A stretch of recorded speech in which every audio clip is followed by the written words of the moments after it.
$5, and it comes with the Stadia controller, the white one.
You know, $1 here and there. So that's another one you want to look at. So let's do one more check on learning. We have two more, this one and one more. So how much is Google Stadia? Do you guys remember? I mentioned it earlier. How much is Google Stadia? Got it? Okay, ready? It is free 99, 100% free, no money, free, right? Good job. And so the last option that you have with Google Stadia is Stadia Pro. Stadia Pro, that's a subscription. You don't have to subscribe. This is only if you want to subscribe, okay? Stadia Pro. And so why would you want to subscribe, right? You have a bunch of subscriptions, Netflix, Disney Plus. If you're a gamer, you probably have PlayStation Now. You probably have Xbox Ultimate Pass or Game Pass or whatever it's called. Nintendo has a subscription service that I'm paying for it and I'm not even using. With all the subscriptions available out there, why would you want Stadia Pro? So let's talk about the basics first. Maybe that'll help you decide. You need a credit card because it's a subscription service, so they need to charge you for that service. Even if you get 1 or 2 months free, at some point when those expire, they need to charge you for the additional months. If you go to stadia.com and you have, remember that button I told you about? If you subscribe for the free month, you have to put in your credit card information, but you can literally cancel your account immediately after you launch it and you still get the free month. And then once that month expires, then you don't have access to the whatever pro games you claimed. Most people are kind of skeptical of subscription because they forget to cancel them, and next thing you know, you're paying for something months and months and you're not even using it. If you just want the free month, sign up with your credit card. You can even use like one of those temporary credit cards, right? Cancel it immediately and you still have a full month that you can play. Now you can get multiple months, additional free months. One way is there's a link under the description with my referral code. If you use that instead of the stadia.com, sign up, you get 2 months. You can sign up, cancel it immediately, and then you get 2 months before it ends. And then if you pay for that next month, then I get a free month. So that'd be cool if you could do that. So consider that. But let's say you do decide to stay and I get the free month, right? Well, you get your own referral code. So you can recommend it to your friends. Just tell them, hey, here, use this. You get 2 free months. And then if they decide to stay longer, then you get a free month. So that would be 3 free months if you do that. Okay, so just keep that in mind. After all the free months expire, it's going to be $9.99 per month, which isn't crazy. I guess it depends on how serious of a gamer you are. If you're a real hardcore gamer, $10 is nothing. You probably buy a game for $10 every other day. But if you're a casual gamer, once in a while plays, maybe it's not worth for you, so you just stay to the free version. So that's really up to you. When you go into the Stadia Pro subscription, you're going to get access to a bunch of games. Claim all of them, because you might not be interested in a game, and you're young right now, you don't have any kids, but let's say next year, 2 years from now, you have kids, or you have to wait until they get older. Bad analogy, but let's say you have nephews or grandparents or whatever, they can play those games that you have access to using your account or your family plan. Does that make sense? So that's just the basics, right? The Stadia Pro features, this is what you're paying for, okay? This is what those $10 go for. On top of the claim games, this is what you get. Up to 4K 60 frames per second for supported devices and games. So most TVs, if you're using the Chromecast Ultra, you get 4K 60 frames. I have a really old computer. I can only get 1080. My phone is pretty old, so I can only get 720 or 1080. 5.1 surround sound. So if you have a nice little gaming room, that'll be nice. HDR. So you notice that some games get really kind of too dark in certain areas, too bright in certain areas. So HDR kind of helps you balance that. And so that way you're not squinting or trying to figure out what's going on. You get killed because you can't see where the bad guy is. So HDR is pretty cool. You get pro discounts. So remember, you get regular discounts, and then on top of those discounts, you can get pro discounts. So let's say a game is $60 and it's on sale for $30. It might be on even a steeper of a sale for pro members at like 20 or something like that. So remember, I talked about free-to-play weekends. Well, you can get free-to-play weekends specifically for pro members. Sometimes you have a game but your friend doesn't, or your friend has a game and you don't have it, so you can't join. So these free-to-play weekends, it's on the weekends, so most people have time off on the weekends. You can just be like, hey man, we got this game that's available this weekend, you want to jump in, try to beat it or something, and then you can do that. Okay, so let's talk about the Stadia Pro games. Okay, so right now, if you sign up for the Stadia Pro subscription, link below, 2 months, you got 51 games that you can claim. If you claim all those games and then the free month ends, you won't be able to access them. But let's say you're like, you know what, I kind of like Stadia. Let me go back to that, and you pay for it again. Those 51 games are going to be available to you again. If you were a founding member, so since Stadia launched in 2019 until now, you paid every month $10 and you claimed every game. That's 144 games that you have access to, even if you cancel it and go back. I have 192, so that means I bought, don't tell my wife this. Let's not do the math for that. Okay, so now we got new games on the 1st of the month. That's normally when the new Stadia Pro games come out, but occasionally you'll get surprise drops. This month we got Cities Skylines as a surprise drop. I think it was middle of the month, and so that's a really good game. I mean, we knew it was coming, but we didn't know when it was going to come. When it did come, everybody was surprised that it was a pro game, so it's cool. You notice a new game drops and every Stadia content creator starts streaming it, and you can join their games and have fun with them and create, get your friends from there. It's pretty fun. I think this is our last check on learning. How many games are available on Stadia Pro today? I'll give you a quick second. We just saw the slide. Give you a quick second. Think about that. How many games are available on Stadia Pro today? It doesn't matter, okay? Because Stadia is free, and the fact that you can play on a free console with free games and any screen that you have available with relatively okay internet is amazing.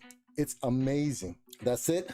If you guys have any questions, any comments, any rebuttals, if I forgot something, if you're a hardcore Stadia fan and you felt I forgot something or I misrepresented something, make sure you leave it on the comment section below so everybody can see it. Questions also, so I can answer those questions. So I hope you guys enjoyed this. If you did enjoy this, go ahead and hit that like button because it would help this channel out tremendously. If you're not a subscriber, because I think like 80% of my viewers unsubscribed, make sure you subscribe. Okay, I plan to do more videos like this, kind of using my 16 years of instructor experience to try to get this information out. I'm in Hawaii, so it's going to be a weird schedule for most of you guys, but I try to stream Mondays, Wednesdays, and Fridays on this channel at 9 p.m. my time, which is 1 a.m. Pacific, 3 a.m. Eastern. Hopefully you're in Europe and you got some time in the morning, you can join me for some of those streams. My schedule should be changing pretty soon, so just subscribe and hit that bell so you see the little notifications on the side, so that when I do change my schedule, you have a notification that lets you know that I went live, so you can join me, or when I drop new videos. That's it. Hope you enjoyed. Bye. Oh, that did not work at all. This is an embarrassing.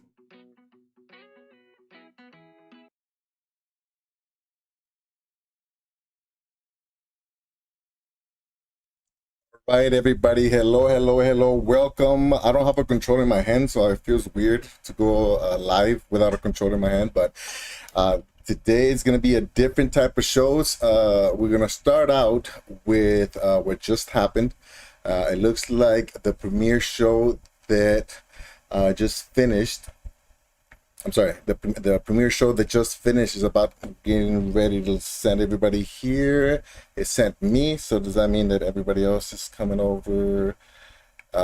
So it worked for me, so we'll see what happens. So welcome to the stream. Let me turn this off so I don't get distracted.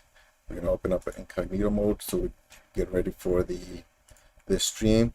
All right, so we are gonna do a regular news scrub for the week on Google Stadia. I keep using scrub because that's the name that I wanted. I'm probably going to end up changing the name because the news search results, whatever, sounds super boring. So we're going to discuss that video in a quick second. Let me just set up this here. Sort by date. Okay, so welcome everybody. Welcome. Thank you for joining me in that premiere. There's a bunch of stuff that was supposed to happen right now. It all kind of got jumbled up for various reasons. So that's a video that I wanted to do for a long time. The Google Stadia 101. I had 16 years of instructor experience in the military. I'm a little rusty because it's been, I think, 4 years since the last time I actually taught a full-blown class, so you can tell I'm a little rusty. Plus, the original video was 58 minutes, and I felt like that was too long. I would lose most people within the first few minutes, and so I try to shorten it as much as possible without taking away some of the points that I was trying to make. So we got about 38 minutes, which is still pretty long, but hopefully digestible enough for anybody who has some type of interest in Stadia, or maybe they don't know anything about Stadia, and so I can fill them in with all the information there. So let me talk about a couple things that happened. So I finished that video like at 2:30 in the morning, rendered it, took another 30 minutes. In that time, while it was rendering and uploading to YouTube, I decided to tweet. So I wanted to make it a premiere because I wanted to test the premiere. I asked another streamer if they can redirect from their stream to my video, and then I was going to redirect from my video to the stream. But unfortunately, that streamer had some real world stuff happen, so that's why I shifted the time. So that was one of the things. And because it was early in the morning and I had to go to work, I tweeted, and I'm not a Twitter person. I don't know how to use Twitter. So what happened is I tweeted, and I'm like, yeah, this is like Facebook. Nobody's going to pay attention to this. Nobody's going to tweet out anything. And then boom, boom, boom, all you guys got to work. And I was like, oh my gosh, this is crazy. I think we had like 20 something retweets, which to me, I've never had a retweet before. So that was a lot, and so I'm super impressed with the Stadia community. Ray, all you guys, Wilson, Geek Sneak. I think I saw all you guys either like or retweet that tweet. But then what happens is I felt guilty because I set it as a premiere, and then when I dropped the link, it felt like I was clickbaity. It felt kind of clickbaity to me. So hopefully you guys didn't take that way. I just didn't expect people to just start showing up. I think I had 12 likes before the premiere even started. So so hopefully you guys understand that wasn't my intention. It wasn't trying to be clickbaity. I just didn't realize that you guys had such a force on Twitter. I really don't use Twitter except I use it the same as Facebook. I just drop stuff in there and that's it. I come back over here. I don't expect anybody to come from there. So I was a little surprised by that, but I really appreciate that. And so because of all those changes. Obviously, my timing was off. I thought it was a 32-minute video in my head. I'm still kind of sleep deprived a little bit, but it ended up being a 38 minutes, so I mistimed the end of that video to the beginning of the stream. But anyways, all that is done. It looks like most of it worked. The Premiere worked. The redirect worked. Finally got that video done. I feel like I left some stuff out, but I'm too tired to like critique myself right now. I'm sure eventually I'll get to it. But yeah, man. And by the way, Jack, man, I really appreciate that super chat. Thank you very, very much. Yeah, welcome, guys. So before we get started into the regular scheduled stream, do you guys have any comments, any questions, anything you want to add to in regards to that video that I just made? I don't use Melon, so I have to figure out how to use that so that at some point I can bring you guys in and we can have discussions. I enjoy discussing things that I'm interested in with other people, but I just gotta practice. I'm like an old man. Like it's not easy, which is funny to say now because I was actually studying electrical engineering before I started doing photography. So like the knowledge or the brain cells just started dropping as soon as I left school. So I feel like a grandpa right now with all this technology. Twitter's definitely kind of surprised me there. So I hope you guys enjoyed that video. All right, if you have any comments or anything about the video, maybe I missed something. I was kind of going back and forth, but I'm assuming everybody likes the Wasabi controller, right? I mean, that's like you can see, that's why it's featured literally right there. That's a Wasabi. Unfortunately, I have green lights. Green is my favorite color, so it kind of makes it look like it's the white controller, but it's a Wasabi controller. And so yeah, so anyways, if you guys have any questions or anything, just let me know. We're gonna go through this stream here, and if I see anything pop up, any comments or any questions, I'll just go ahead and answer them then. And so do you guys know what this show is? I've been kind of posting clips from it. Again, it was an idea that I had a while ago. I explained it, I think, on the first episode, but all it is me. Whenever I have an interest on something, like now it's Google Stadia, I'm a fanatic right now, and so that's why it was really, really, really hard not to like start defending Stadia in that video. In fact, there was a few. I cut almost 30 minutes. Yeah, 20 minutes from that video. So there was a couple shout outs that unfortunately I had to cut because I just started ranting. But yeah, I'm basically a fanatic. So anytime I find something like that, like when I started doing keto, when I started, trying to be a minimalist, when I started traveling with the family and trying to figure out how to save money, invest, all that, this is what I do. I just go on Google and I just start scrubbing stories, watching YouTube videos, which I'm assuming everybody does, right? I think that's how I remodeled my whole kitchen. I literally gutted my kitchen and my old place, not few years back, and it was all YouTube videos, and the only thing that I couldn't do at that time was countertops and backsplashes. So then I decided right now that's what the job that I have, which I'm gonna quit pretty soon because I got enough already as far as the knowledge. So let me know if the stream is okay. It looks like it's buffering for me, so hopefully it's okay for you guys. Is it buffering for you guys? Let me refresh. I hope it doesn't mess it up. 2 seconds. What's it gonna do? Yeah.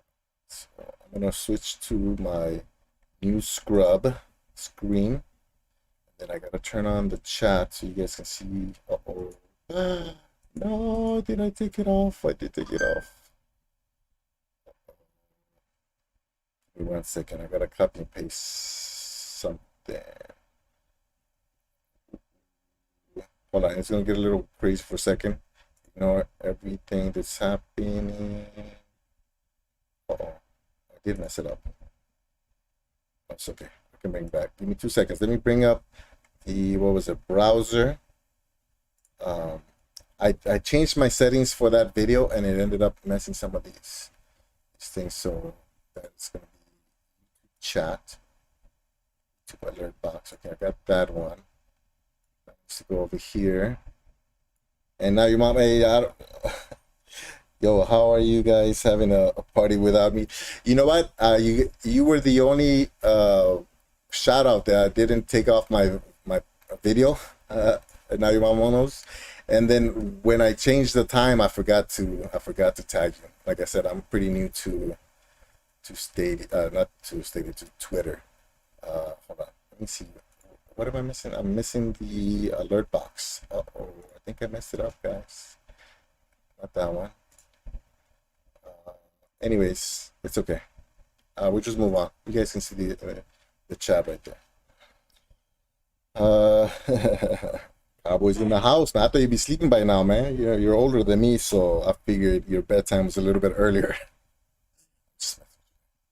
All right, so let's get started. I think if you're new to this type of stream here, we're just gonna run through the news, and if we see something that's interesting, we're just gonna stop, read it, comment on it, react to it, and hopefully we get some good news or we get some interesting news. There's a bunch of clips from previous shows that are gonna be dropping basically every day, midnight my time, which is like 6 a.m. Eastern Standard Time.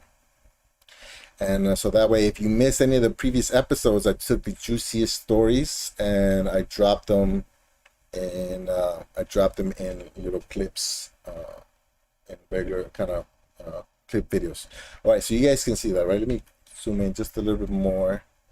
Okay, so just real quick to remind you guys, so we got in incognito mode, right? Because I'm such a Stadia freak that if I use my regular account, you're gonna see everything's just gonna be Stadia. Everything I clicked on is gonna pop up. Advertisements and all that is just gonna be Stadia. So we go incognito mode. We search for Google Stadia. Click on the news. We filter for the past week, and then we sort by date. So that way, the newest stories are gonna be on top. And if we get tired of looking at the stories, then we're probably missing the ones that are a little bit older that probably most likely already saw on somebody's news channel or video or some kind of a Stadia panel that we've had throughout the week. I'm surprised Fridays are so slow with content creators. We have Papa Bear stream today. We had a couple of them had to cancel. A couple of streamers had to cancel for because they had things going on at home and stuff. And what else? We had Lo-Fi. He had a stream. Who else had a stream today? Cowboy, I'm surprised you didn't stream today, actually. Or did you? Did I miss it? Sometimes I don't get the notifications from when you guys stream, or I get them and then I check and it says 6 hours ago, but I literally just get it. Stay up late, asleep is for the weak, like Ray. I think Ray beats you every time for nighttime, man. Oh, you don't stream on weekends, but it's Friday a weekend for you?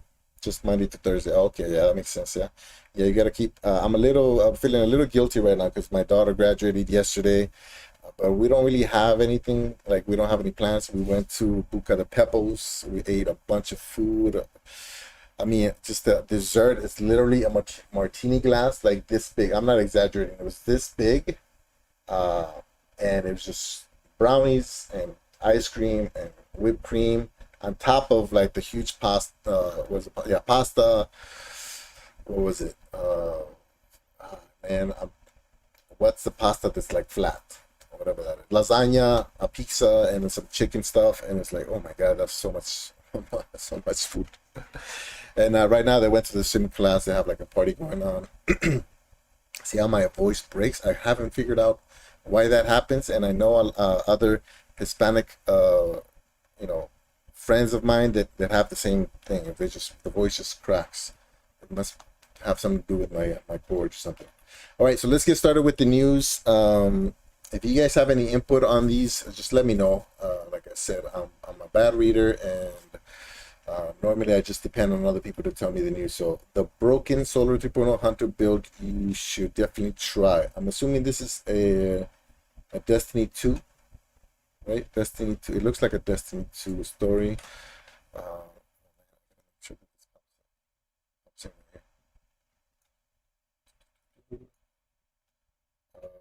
Destiny 2 story. What game is that? So, yeah, Oh, thank you, man. She graduated fifth grade, so I guess it's a big deal, but not really. I mean, if she doesn't graduate fifth grade, man, I'm doing something wrong. But yeah, thankfully she graduated. She did pretty good on her last little semester or quarter. So I mean, they love to read. That's all they go. That's their go-to is reading. So they're definitely smarter than me.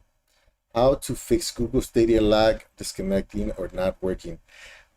So when I first started playing Stadia here in Hawaii, why is it popping up over here? That's weird, man. Oh, yeah, I wonder why it's popping up over here. That didn't happen before. Maybe I'm just gonna do like this. When I first started playing Stadia, I would get kicked out. And then that's when I realized that it wasn't supported here. And then I tried to buy a controller and blah, blah, blah. But then I would go into the Reddit and like the Stadia Discord, and nobody was having that problem, which was it was insane. Hey Doc, welcome man. Appreciate you stopping by. Especially it's a little earlier right now, right? So it's midnight, almost 1 in the morning for Eastern Standard Time. So I think I'm using up. Hey, Ray, do you stream on Fridays? I'm kind of blanking out. I just bum rushed the stream. I changed all the times just so I wouldn't have a gap between the premiere and this one. So if I'm stepping on your stream, man, my bad. Kind of sleepy. I literally went to sleep at 4:30 in the morning. I woke up at 7 and I had to go to work. Came here and I was just sitting here. Who was I watching? Was it Lo-Fi? I left work early and then I forget what I was doing, but I haven't gotten a chance to sleep. How to fix Google Stadia lag, input and latency. Input latency and visual lag have a huge impact on experience while gaming. And for cloud gaming to work, it has to minimize natural delays as much as possible. I'm guessing it's going to say use Ethernet and stand close to your Wi-Fi if you don't have Ethernet. With servers tens or hundreds of miles away, it might sound impossible, but certainly it's possible to get a near console experience from Google Stadia. This is from globalcirculate.com. Circulate. We're not going to get into specific numbers of milliseconds delay because how it feels will be different for each person. Near instant input delay won't make up for the fact that your brain takes more than 200 milliseconds to react to what it sees. With that out of the way, here's a list of steps you can take to reduce lag and input latency while use. I know Ray doesn't have any lag or input issues. Has anybody else have experienced lag or latency? Ray is like it. He's like at the golden palace of cloud gaming. He's sitting on the throne of the cloud gaming gods, being over like walking distance basically from Silicon Valley. You know what I mean? An hour, 2 hour drive is literally like being next door to a data center. I'm 2,000 miles away. How far is it from here to California? I don't even know. Mine goes straight to the San Francisco service, which I would assume it'd be like the San Jose or the but it says San Francisco. Maybe they just named them that. So let me know in the chat if any of you guys have issues with lag or connection. I know that Maker has issues with Stadia. What do you call lag and stuff like that. A few times we played PUBG, he got destroyed. His avatar just kept spinning around. The only cloud service that does not work for me is PS Now. PS Plus, I have to use Shadow in order for it to work. Oh yeah, I don't even have a place. I've never owned a PlayStation, so I don't have a PlayStation account. I have a PlayStation controller because I was using it. I like this. It has the same layout as the Stadia controller, and when I was playing on the Switch, I hated going back and forth between Stadia with the two thumbsticks underneath to like the controller to the what do you call the Nintendo controller being like the Xbox controller. and then it would switch the inputs on me. A would be B, B would be A. So then, to not get confused, PlayStation controller made more sense. Plus, it looks pretty cool. I like, after the Stadia controller, the PlayStation 5 controller is my next favorite, I think. Yeah, how's everybody doing? It's Friday, everybody. You should be in the clubs right now, unless you're old like me. Other than that, I experienced no input lag, no latency. Stadia is flawless in that department. Yeah, so Stadia. What about the other one? So PlayStation gives you problems, but what about GFN, Luna? You guys basically good to go with all of those. Let's see. I'm missing my little activity button here. I don't drink smoke. Yeah, me neither. I don't drink smoke. Uh, yeah, never been drunk in my life. Eventually, I almost got in fights because people wanted me to drink. I guess I get pretty hyped when I hear music and I'm dancing. It's been a while since that happened, but so people just assumed that I was drinking and they try to get me to drink, and I'm like, no, man, I don't drink. It's like, there's no way you're not drunk. I'm like, I don't drink. I don't need to drink. I'm good. They're like, come on, man, come on, man, come on, drink, man, be a good, come on, don't be a square or something, whatever. And it got to the point where I would like have to swell up on some people to get them to back up. Assuming your home internet connection is up to stuff, you can check it here. Switching to a wired connection will instantly boost your, oh, what was it? Use a wired internet connection. Okay, that's always the most common one. Your speeds and improve your experience. I'm just going to skip through this because I think we all know this, right? Switch to your TV to game mode. Turn on your router's gaming prefer. Oh, I didn't know that. Did it have a gaming? Do you guys have a gaming preference setting? I need to check mine. Move closer to your router. I just said that. Use your router's 5G. I'm doing that. Don't use a mouse and keyboard. Might not. I mean, I prefer a controller, but I didn't know that using. They're probably talking about being connected with the controller straight to the Wi-Fi. Yeah, which is ideally because it has built-in Wi-Fi. Okay. Reduce network strain. Use incognito mode in Chrome. Turn off hardware acceleration. Some people say turn off hardware acceleration on the Chrome browser, and some people say turn it on. So I guess it really depends on how your computer is set up, whether it can handle it or not. Adjust Stadia settings in the app. I did that. I had to do that here for the longest. I just switched it back though. Google Stadia not working and how to fix it. Okay. All right. So I think we all know that those tips. Yeah. Besides, I didn't know that the routers had a gaming mode, but that's what I get for not being a true gamer. Never had a drink a day in my life, but I'm not against anyone else drinks. I've drank before, but you can literally put all the alcohol that I've ever drank in a can, in a 8-ounce can or whatever. Most of the time it's like this much juice and like this much alcohol. Just you know, it only happened twice because there was a lot of girls in the room, and I was trying to be all cool and stuff. And then one of them was actually my girlfriend, which is my wife now. She was there with me because one of our friends was leaving. So everybody wanted to see me drunk. No, not everybody. That girl, because, you know, I used to party hard. She wanted to see me drunk just to see what type of drunk I was.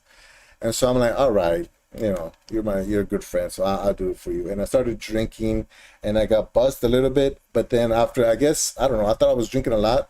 And after I started talking funny, like, hey, like, I don't know, like just giggling and everything, they cut me off, and it wasn't even like, it was literally like this much, like it wasn't that much in each of the, like when you look at the bottle at the end, it was funny.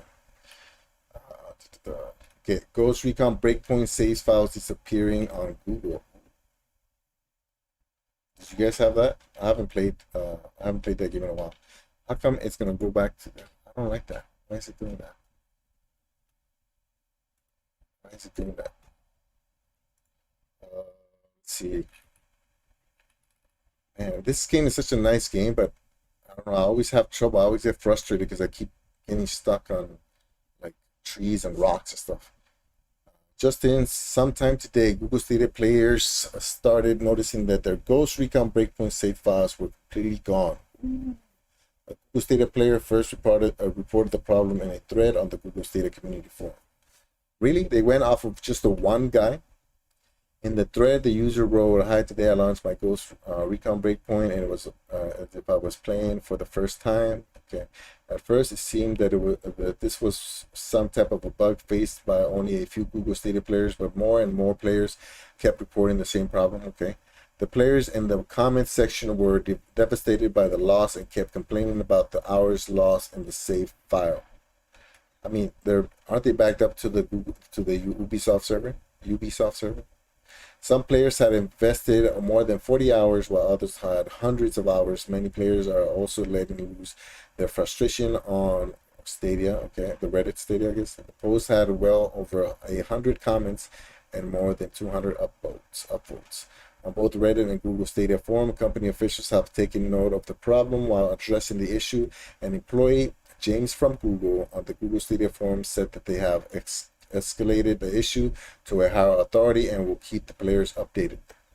However, it has been over 28 hours and no update has been reported on Reddit or the Google Stadia forum. Players are getting even more frustrated as time passes, and one can not blame them. While replying to the employee, one player stated, "Hey, James from Google."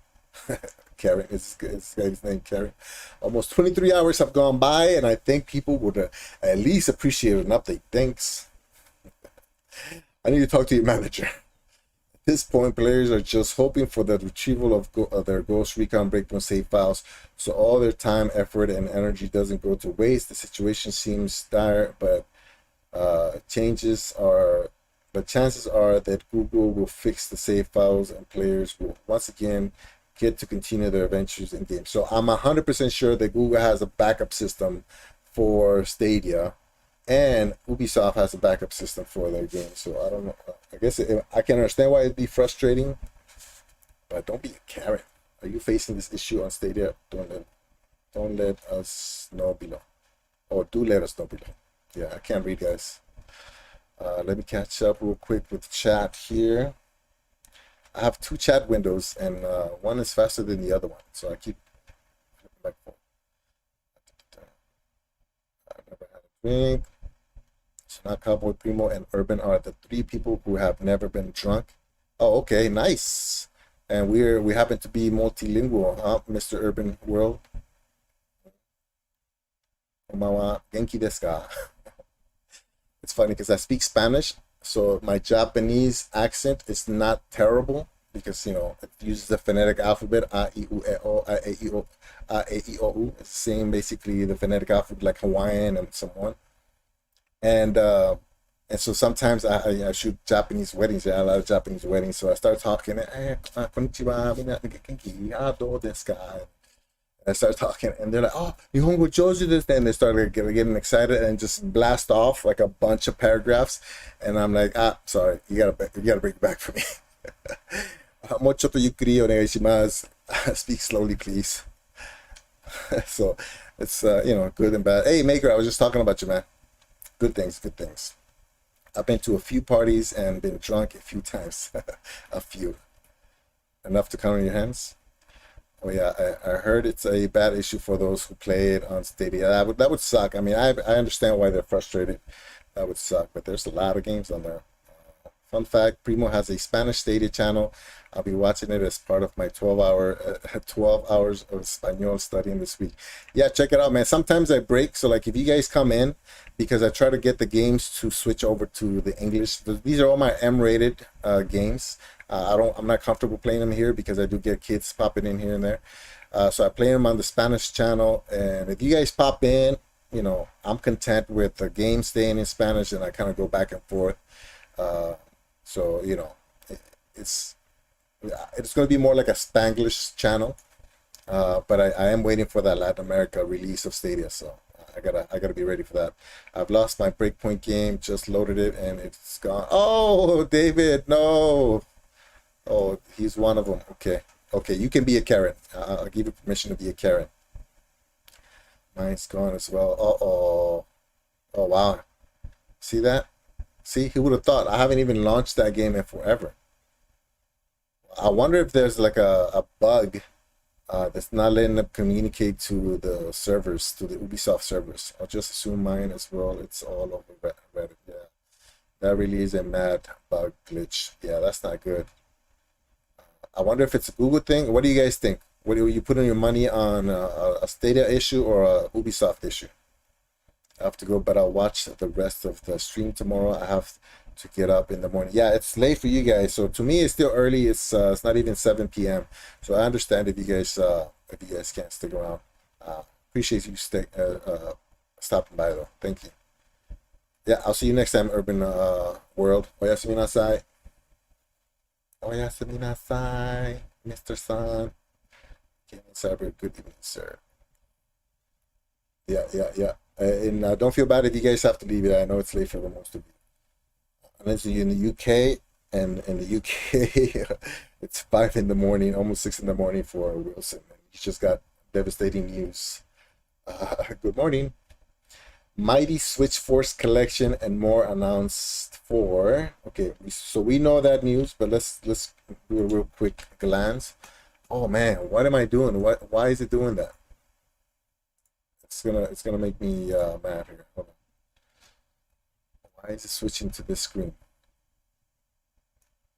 You know what? I'm just gonna do, instead of doing control, I'm just gonna do is it shift? No. Oh, there it is. Yay! I don't know what I did, but I fixed it. Okay. Mighty Switch Force collection and more announced for Stadia this year. So I can understand when people see these Stadia releases and they're like disappointed because they're not, epic games or whatever. But I've never heard of these games, so I'm excited to play them, even if it's just like a 10-minute session and like, okay, maybe it's not for me. But just the fact that I get exposed to a game that I haven't seen is, it's pretty cool. Hopefully they have like free weekends or something like that. What you need to know: 3 more games have been announced for Google Stadia. Okay, so I'm not going to read everything because I think we all know the news. Google has promised over 100 games will be coming to Stadia 22 and 25 have been released so far, with several planned for this year. Man, 75. Do you think we're going to get 75 games, or do you think they're going to miss the mark? I'm okay if they miss the mark, but if we get 75 games in the next 7 months, that's 10. That's more than 10 a month. That'd be insane if they hit that target, right? I wonder if they're gonna have like a big game dump sometime in before the holidays. You know what I mean? Stadia for this year with 1 game launching next week. Okay, so what happened right here? Okay, Wired Productions, the latter which had delayed the Stadia port of the moon. All right, so that's not new. Right. Hasta mañana. Buenas noches. Google posted a comment, either Reddit or Twitter, can't remember, that they are looking into it. Yeah, so we just saw a little article here that's saying that they're going to upgrade the issue so they can work on it, but it's been 28 hours, so.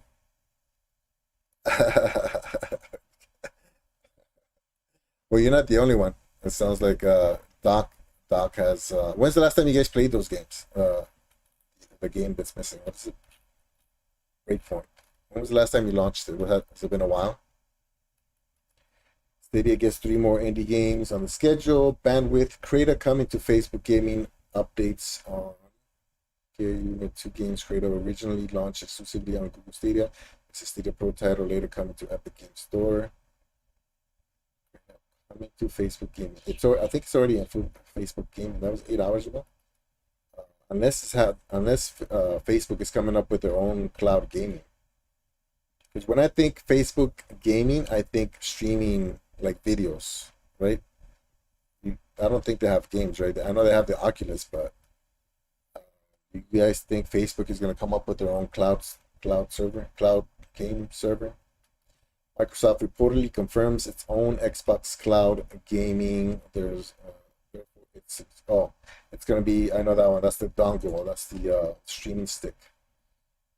Came out, what was it, Firestorm or something like that. Microsoft reportedly confirms its own Xbox Cloud gaming streaming device is in the development phase, but I heard that it got pushed, like they're not expecting it to come up anytime. See how it says Buca de Pepo? That's where I ate last night, and I'm incognito mode. How does that happen? See, they heard me say Buca de Beppo, and look, 1, 2. Watching this, guys, man, just got chills. It's paying off.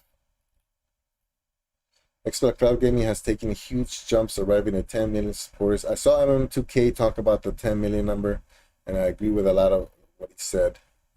But I don't want to start a fight here, so let's move on. Let's move on to the next one. Let's see. Stadia users saved game progress wiped away. Okay, so that was 9 hours ago. It's been 28 hours, so it took them about 20 hours to about a day to respond. It's created and runs. It may be accessed through Chromecast. Okay. Oh, it says due to something. Due to what? Due to unknown issue. Nice. Nice clickbait. Ghost Recon Breakpoint game saves on Stadia. Look at that, man. See? That's why we do this, guys. That's why we do this. Like, there was no way I would have known that happened until whenever it hit our Stadia community news people. But this was 10 hours ago, and it's popping up now. It's pretty crazy. New Destiny 2 Season 17 emote lets you pet dogs for charity. Oh, look at that. That's cute. I love Destiny 2, but it feels like I just don't have enough time to play all the games. There's just so many games, you know. And then I kind of burn out on first-person shooters with PUBG, and I do play Fortnite on GFN and xCloud, and I play Far Cry 5 on my Spanish channel. Yesterday I was playing. Was it yesterday? No, I didn't stream yesterday. Tuesday I was playing Saints Row 4. That was I hadn't touched it since it came to Pro, and I opened it up when I was doing my training because I was bored, and I'm just sitting there and I'm playing it, and I'm like, this is hilarious. This is the funniest game I've seen. And so I started playing it, and then I decided to switch to give Far Cry 5 a break and play that one. So that's what I've been doing. I think it was 2 streams I did that. Assassin's Creed Valhalla new update comes with a many what? I also have this game. I have not even launched it once. I bought it on discount. I know if you love this game, you're probably mad to hear me say that, but I was working on Assassin's Creed Odyssey, and I put like 12 hours in there, and then I said to myself, okay, let me start from the beginning as far as I could with Stadia. So I started playing Assassin's Creed 3, and then I got stuck. In a little mission, and I need to go back and just skip that mission for a little bit. Many big surprises. I'll let you guys look. Do you guys want to know what the surprises are? Assassin's Creed Valhalla comes with many new surprises. What are they? Assassin's Creed Valhalla reveals a new update that is streaming on PC, PS4, 5, Xbox, Google Stadia, Amazon, along with the new update. Ubisoft has gone before and unveiled the patch notes to reveal and detail everything the update with some offer, containing a couple of such new features, and there are some of the new content also. The patch notes contain new armory building, customizable loadouts, new rewards for river raids, and more. Ubisoft also gave such information on various file sizes with the update. On Xbox console, the update is very tough with 7.8 gigs just for the update, right? The latest PC file size is quite smaller at 7.08. Moreover, on PlayStation, blah, blah, blah. What is it on Google? What is it? I want to see. What is it? It doesn't mention Google. Disappointing. It seems Ravensthorpe has been extended.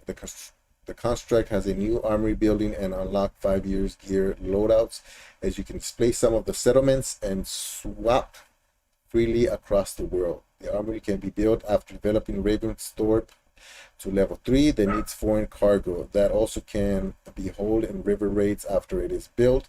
It will function along with your own personal gallery with the gear and weapons that have just served You well in various raids, assassinations, and the adventures along with the playtime. Not just revamping. Okay, so anything about Halos. I haven't played it. I gotta play it. It's gonna have to be in Spanish though. I'm assuming there's a whole lot of violence in that game. Puberty. Microsoft continues to iterate on Xbox Cloud streaming. Okay, we saw that. Microsoft confirms Xbox Cloud gaming device. Cyberpunk 2077 expansion. Details reveal scripts and missions. Is this? Huh? I don't have this game. I want to buy it, but I can't buy it. It's $60, and I've seen it for $30. But I can't bring myself to pay more than $20 for a game. And I know it takes a lot of money to develop them, but with so many games, man, I gotta get a really good deal. Okay, I haven't played this game, so listening to how to complete Exile and the Triumph. There will be an HDMI key to access Xbox games and streaming. Xbox. There will be an HDMI key to access. Finally, the American firm clarified. Okay, same thing. Microsoft confirms Xbox. Should gamers be nervous about video game subscriptions? Ooh, that sounds interesting. That sounds like an interesting article, right? Should gamers be nervous about video game subscription services too? I think somebody was talking about this recently. Who was it? They were talking about getting to a point where there's so many subscription services that you would have to subscribe to many to be able to play the games that you want. Which, I mean, isn't that inevitable? Inevitable? I can't say that. So you guys can see. And this is from NME. I don't know what the NME is. Enemy? Not friendly enemy. This Week in Games is a weekly column. Okay. For us, it's a bit of a no-brainer. Instant access to hundreds of video games, including some of the very latest releases from some of the world's biggest studios for a tenner a month. $10, right? Yes, please. Though it's taken the game industry a wee while, they gotta be British, right? A wee while to catch up with the idea of a Netflix-style subscription service for games. Now they're here. Every AAA publisher seems to be jumping on the bandwagon, and they're becoming hugely popular, not just with the players, but with developers looking to bring their games to huge new audiences too. Are there always too many of them? Probably. I'm signed up to Xbox Game Pass Ultimate and PS Plus. Yes, I intend to join the fresh service when it launches next month. And the former includes a dollop of EA Play as a delightful bonus. I also subscribe to the Nintendo Switch Online Expansion Pack thing. I feel the same way about it. But I only have the Nintendo subscription for Animal Crossing, so I can visit people's islands. That's the only time that I use it. But only because I was going to buy the Animal Crossing rights. I guess that's the only reason people buy it. Oh man, I mean I can play the old games too, like the NES games and Nintendo 64 games. So that's another reason. But then I rarely use those. Add in the others though: Ubisoft, Apple Arcade, Nvidia GeForce, Google Stadia. Bloody hell, there really is a lot. Bloody hell! Should I do a British accent for this, Wilson? Are you gonna be mad if I butcher your language? I guess I'm doing it as an American, right? Bloody hell, there's really not. I'm not gonna do that, isn't there? And it gets hard to justify the expense, especially as we grapple with one of the world's cost of living crisis since records began. Oh my God, actually, I just spent, not on my truck, on the company truck, I spent $173 to fill up the gas. Not my money, there's no way. But the boss gave me the credit card, I go to put gas, $173 for a tank of gas. That is insane. That's crazy. I spent 55 on my little Honda Civic 2 days yesterday. Man, I don't know what we're gonna do now. I'm just gonna go buy a bike. One or two thought. One or two though, 20 quid a month, perhaps less than half the cost of a AAA blockbuster. I repeat, it's a no-brainer, really. Oh look, isn't this yeah, Sniper Elite 5. Oh, look at that. Not everyone's a fan though. Former Xbox exec Ed Fry said earlier this week that Xbox Game Pass makes him nervous, equating its potential impact to that of Spotify's game-changing and highly controversial influence on the music business. The one thing that Microsoft is doing that makes me nervous is Game Pass, Fry said, reflecting on what he may have done directly had he still been working at Xbox. Game Pass scares me because there's a somewhat analogous thing called Spotify that was created for the music business. When Spotify took off, it's destroyed the music business. It literally cut the annual revenue of the music business in half. He added a fact contested by some who opine. Wilson, what does that mean? OPINE. It was piracy that slashed revenue, not streaming. But I digress. It's made it so people just don't buy songs anymore. We have to be careful we don't create the same system in the game business. I don't know. Right now, I'm kind of disagreeing a little bit. You're playing Sniper Elite 5? Oh, nice. That's nice. If I had Game Pass, I would have.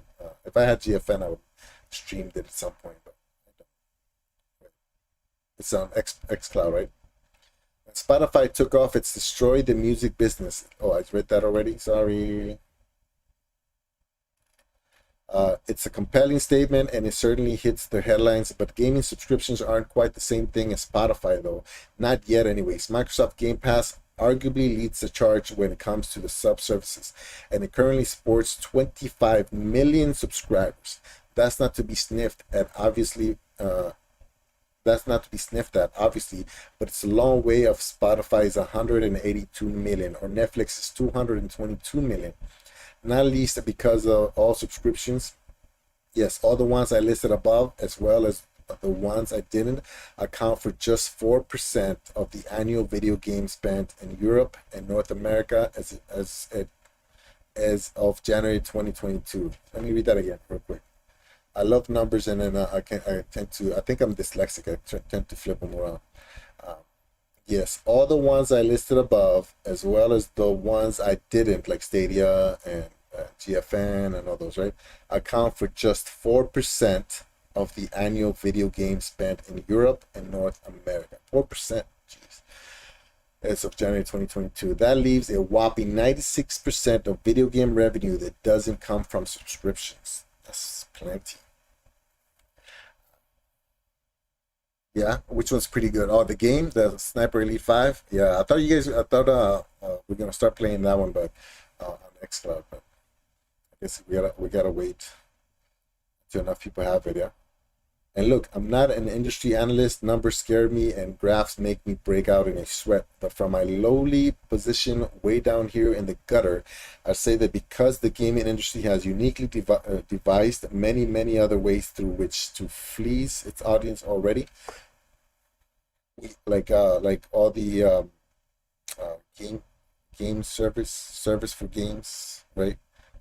Like Fortnite and Destiny 2, where you kind of just buy microtransactions. We already have to contend with battle passes, expansion packs, DLC, cosmetics, skins, microtransactions, and the latest fad, NFTs, without adding subscription services on top. Even if you don't subscribe to game libraries like Xbox Game Pass, you still need Xbox Gold Live or PlayStation Plus if you ever feel like joining a pal online. Sure, individually this stuff may be equivalent to just a couple of takeout coffees a month, but collectively I suspect we may be shelling out more than we first think. And even if you buy a game outright, even a physical copy in your actual hands from a real life shop, there's no guarantee that you'll still be able to play it in 2 years' time. that's my only argument when people talk about, you know, they like feeling it, they like collecting it. I get it. I like the feel of books too. Um, but, you know, it's old technology. Live service games that dip below investors' expectations are getting shuttered left and right. The sad truth is we rarely own our games these days. Read the small print and you'll see most of the time you're just buying permission to play them. The DLC and the season passes and the rest of it, that's where the other 96% of gaming revenue comes from. And that's why I don't think the gaming industry has to worry about the impact of a dip in sales or even quality of games just yet. No, that doesn't mean fries concern. That doesn't mean fries. Is that a British term, Wilson? Are you still here?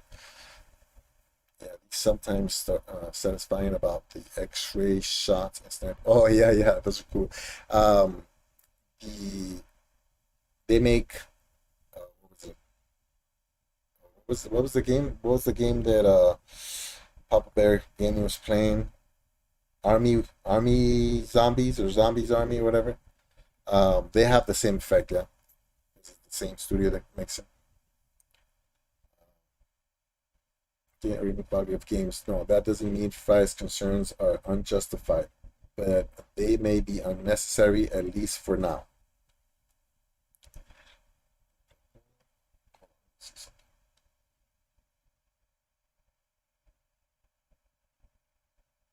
Oh, give me 1 second. Let me check this real quick.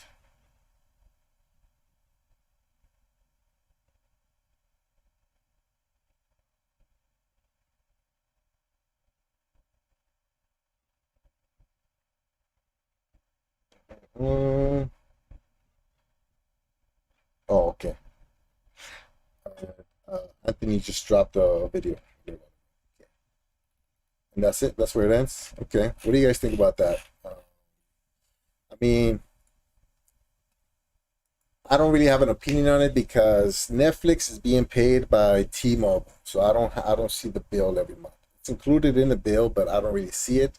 I get a discount because I guess T-Mobile made a deal with Netflix. Disney Plus, I'm using my friend's account, so it doesn't really affect me either.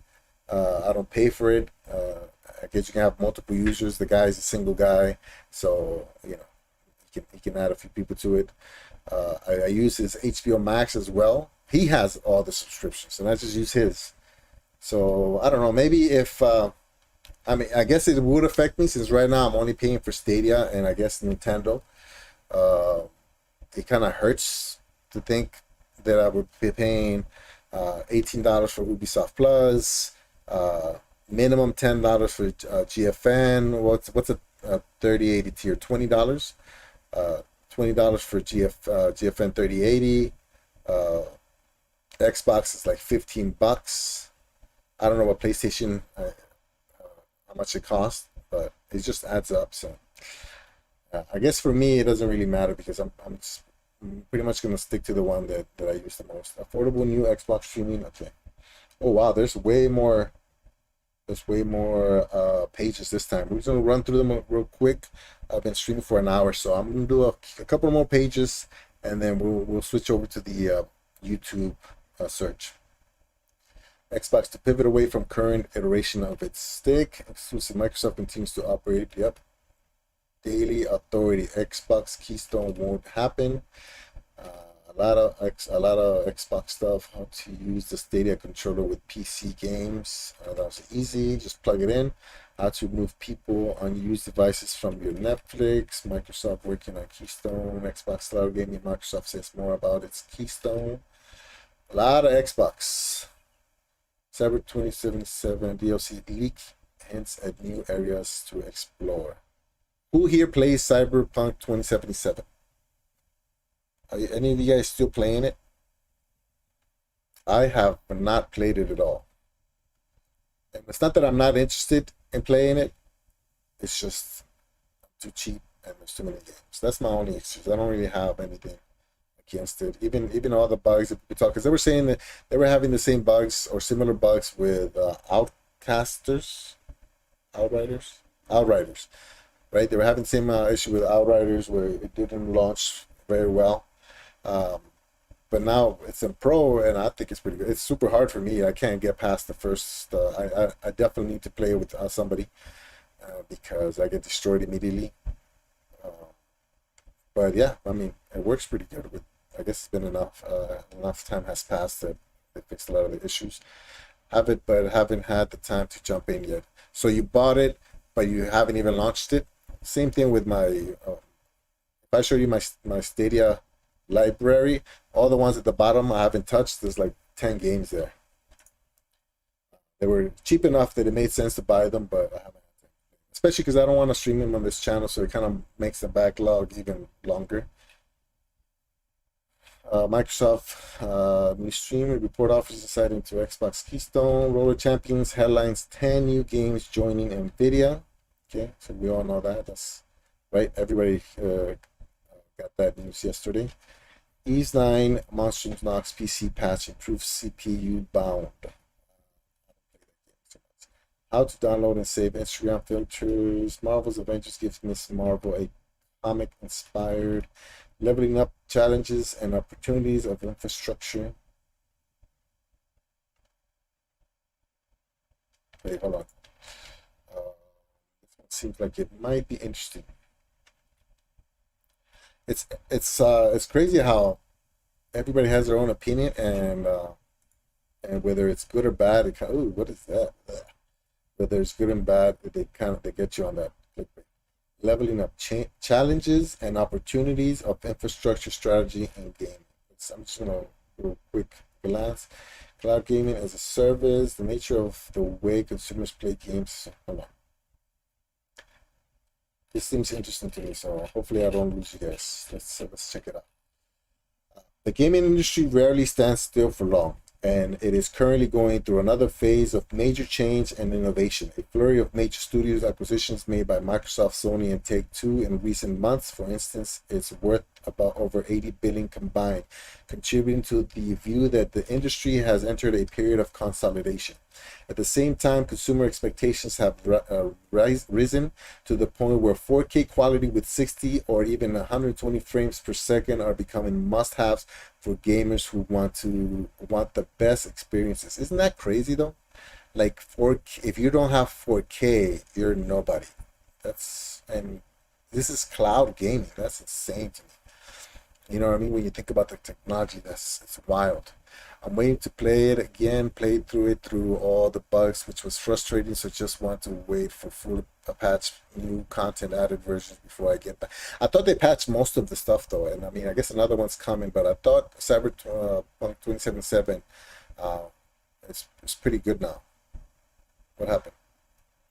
I love Cyberpunk. Yeah, I heard a lot of good things. I beat it in the street kind mode. It was a great game. Just wound me up at times. Wound you up? Like got you mad? Yeah, yeah. That happens to me every time I play. Yeah, but the technology, I mean, the demands are insane. Like now, Wi-Fi on a plane is like expected. Where if you're my age or Ray's or people in that tier of age. I mean, we don't even. I mean, we grew up with no cell phones, no pagers, or barely pagers were coming up when I was in high school. So when when I graduated high school, I borrowed my mom's cell phone, and just because, for effect,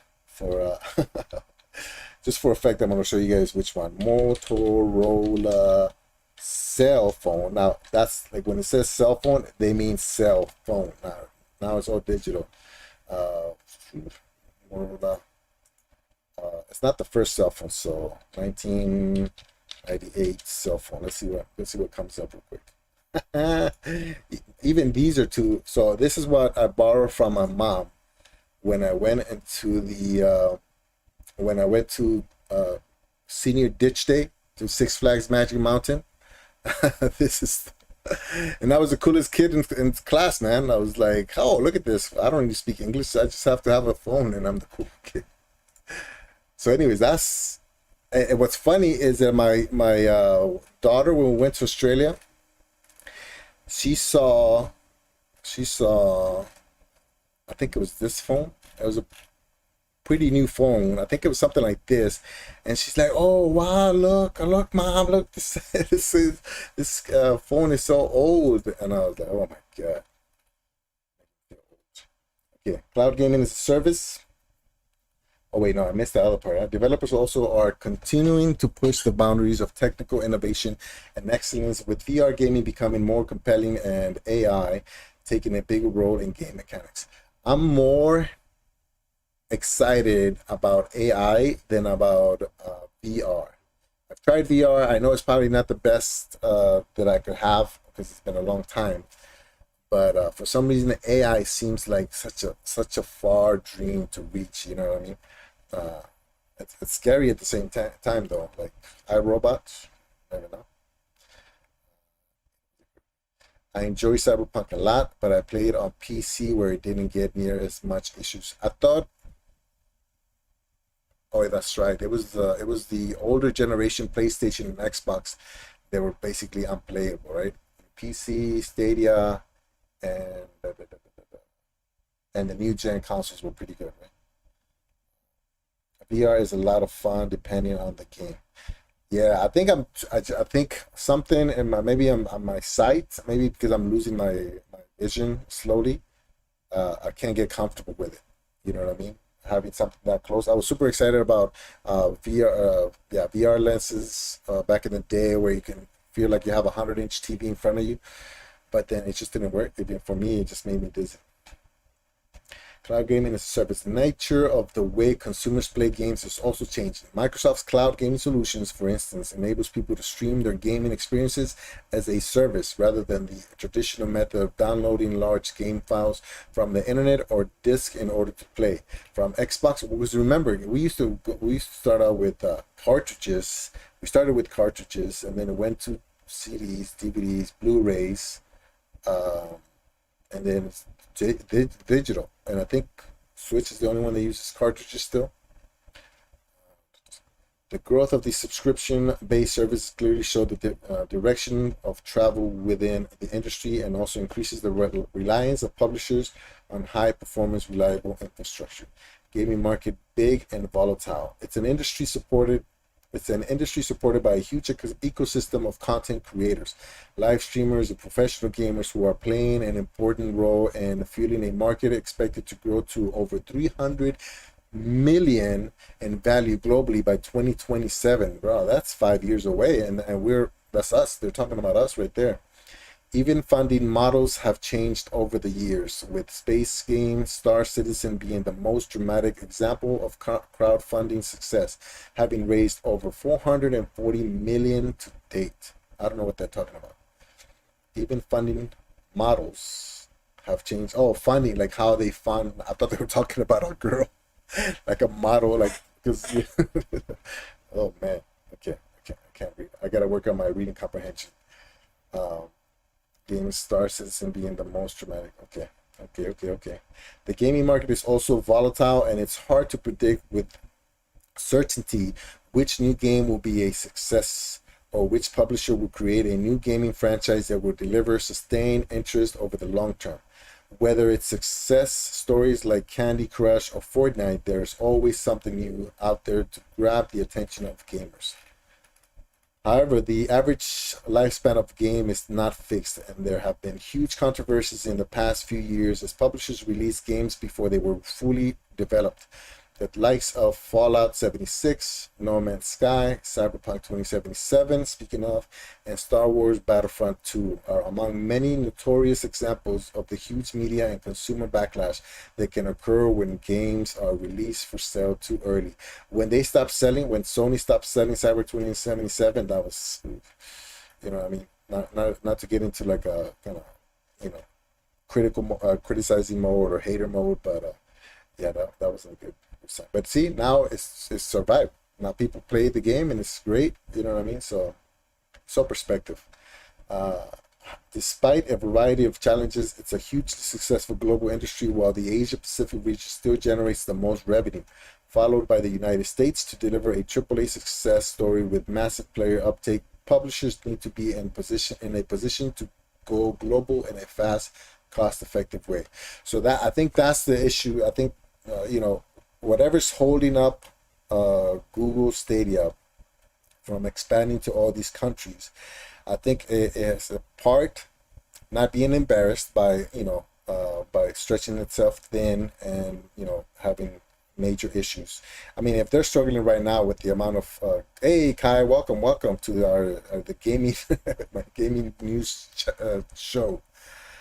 But if Stadia is struggling right now with a few countries, and people demanding more and more and more, imagine if it would expand, if it expanded faster. I mean, then you start talking about millions of people complaining about a service that maybe wasn't ready. I think it was ready, but I'm saying in perspective, right? If they would have made that mistake, so I think part is that, right? That they don't want to embarrass themselves by spreading themselves thin,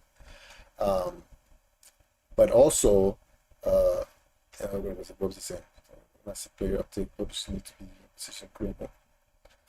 Yeah, and also, how do you do that? How do you expand without burning, through their savings or cash results? You know what I mean? So it's kind of one of those things.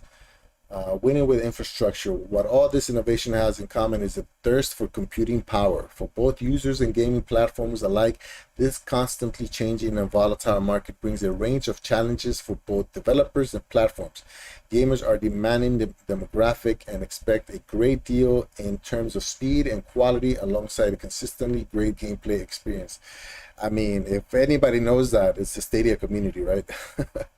This requires a tailored game platform with scalable game servers and high clock CPUs, GPUs, as well as global infrastructure for in-game traffic and a content delivered network for fast delivery. This is necessary in order to maximize service uptime, player retention, the potential for growth, and ultimately increase game revenues. That's the game right there. Like, that's the game. Who can generate the most profit while at the same time spending or investing the least? Is return on investment, which sounds like a boring topic, but if you think about it, any game that fails or movie that fails is somewhere along the line, something financially kind of happened. Like, what was that movie, the Disney movie that spent like 300 million? It failed because they spent 300 million on it. So if it would have made 200 million, that would have normally been a success, but it didn't match the amount they spent. So that's the thing. That's what makes it fail or succeed. How do you get to that end goal? Invest in the least amount but providing the best service. A CDN, so content delivery network, for instance, is scaled to take the strain of peak traffic today with room to grow for tomorrow. They also help game platforms achieve cost-effective, secure delivery of patches and updates while providing the ease and speed of deployment in a new region without the need for major infrastructure investment in the new region itself. It sounds like this is an article that Project Storm would enjoy, right? So maybe somebody should tweet this to him. This is important because cost-effective expansion can be both risky and difficult, not least because predicting game popularity and traffic patterns in a new region can be challenging. As a result, game developers and platforms are increasingly turning to specialist infrastructure partners who can help them cost-effectively focus on growth while keeping investment low. I mean, I don't know if you guys think this article is boring, but I think it's saying a lot that we kind of know, but the way it puts it, to me, it makes it interesting. What's more, game hosting is secure data centers will prevent disruption to game servers and protect both businesses and customer data, like the game issue that we're having right now with by using redundant scalable game servers, businesses can maintain the user gaming experience and prevent downtime, ultimately protecting both revenue and reputation. Oh, right there. That's what I just said. I mean, I basically took from there. I mean, IT leaders have a choice: up level their infrastructure or game over.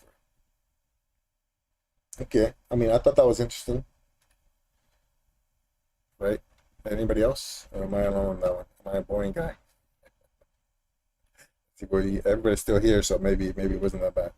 What is Google Chat and does it replace Hangouts? Best indie games on Xbox One, Streets of Rage 4. I still haven't played that game. Everybody keeps saying it's a really good game. Yeah, I know. I see Maker. I knew Maker was still here. He's deep into the tech. It's so funny because when Ray was talking about the what do you call it? Shades of Purple. Is that the name of the show you were in yesterday? When you were talking about all the, like she was asking you about SPG and WinStar and stuff.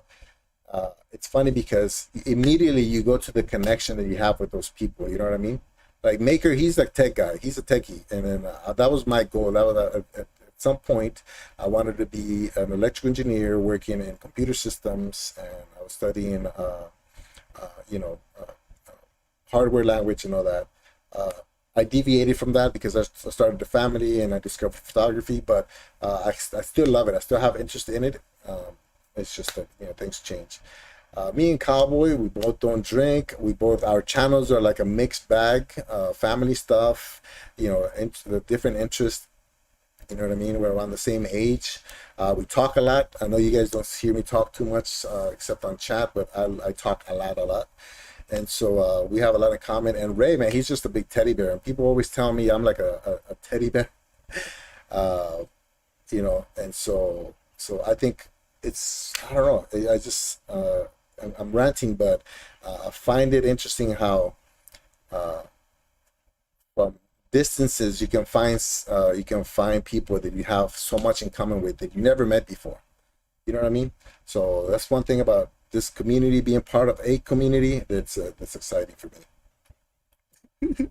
Sorry guys, I just need a moment. But no, I'm glad I found you guys. It's been so much more fun recently being able to join you guys, you know, playing the games with you guys, you know, just all these things that I've been experiencing recently. I gotta be careful though. I do have to be careful because I do have young daughters and a wife that right now, because, you know, I wasn't in the best. I don't like to admit that I'm depressed or that I'm struggling or anything like that. I don't feel like I am, but sometimes maybe I feel like I'm like maybe I'm there. I'm not willing to accept it. If that makes any sense, you know what I mean? I don't feel like I'm there, but maybe I am, and I'm just denying it, or there's a better word for denying it. But recently, I think my wife has noticed that I'm a little bit more optimistic, a little bit more kind of free, and that's probably why she just lets me, you know, play games and stream whenever I want. But I do have to be careful because, you know, you have to. Yeah, I think Ninja X. Somebody's taking one of the streamers. I can't remember. Ninja X something. Ninja X guy. Ninja Guy X. I think he's taking a break, and as soon as he told me he was taking a break, I understood why. So Kai knows because Kai has seen me go through a bunch of different breaks, from streaming, from Animal Crossing, from different games, and I just feel like you have to do that. So if, you know, at some point you guys don't see me for a little bit, you know, it's not because, you know, oh, something went wrong, whatever. It's just because we have to be able to balance everything out. You know what I mean? There's so many things that happens in our lives that require balancing. For example, I was a platoon sergeant. I'm not a platoon sergeant anymore. I just recently changed, but I was a platoon sergeant of a bunch of soldiers, infantry had a company, or I have a company, a photography company that even though it's not running at 100%, it's still there. You know, I have a wife and kids, and I like streaming, I like playing games, and I like technology, and so it's kind of hard to balance everything out. So sometimes you just got to put something on the shelf for a little bit, go, you know, take care of some business, and then pick it back up. You know what I'm saying? And I don't know how I got into that rant, but it's important that we do that. So if, you know, you see me not stream for a week or so, you know, it's a good thing. It's a good thing. That means I'm taking time for other things, to prioritize other things. FIFA 23, it's not going to be FIFA 23 anymore, right? It's going to be something else. How to play Steam games on Chromebook. Confirm success for how long have I been streaming? Ooh, hour 20. Okay. I'm just going to go through real quick, see if we see anything interesting. Confirm success for the Microsoft platform.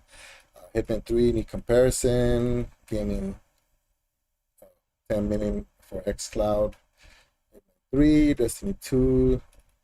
Control is now free. Microsoft reveals Xbox. Yep. Google says Stadia is a result of it. We know that. So Stadia is a customer of immersive streams, basically what they're saying. Destiny 2, Assassin's Creed, Backbone 1 review. Backbone is only for iPhones. Yeah, I think I tried to get it, and I don't have an iPhone, so I couldn't get it. These new trends are going to revolutionize gaming in 2022. Google Stadia and Xbox Cloud Gaming have all tried to come up with a winning formula, but expensive subscriptions and a lack of gamer. I know it's going. I know we're going long, guys, but it seems a little bit interesting to me. These new trends are going to revolutionize gaming in 2022. You, an avid gamer, then you know that gaming industry is at the forefront of the latest tech trends.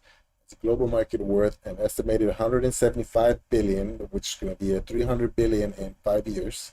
It's one of the first places that innovators go to sell their new ideas in the hope that gaming developers embrace them for their new projects. 2022 has already been a lively year. Talk of a Web3 metaverse is growing, while AI and VR-based tools are helping to enhance the gaming experience. Here are some of the most important innovations set to come waves this year and beyond. Cloud gaming right at the top. I don't know about this. I'm not excited about that, but most of us are familiar with. Let's see. I'm just gonna skip through it. Make sure there's something new. Otherwise, it's not worth it.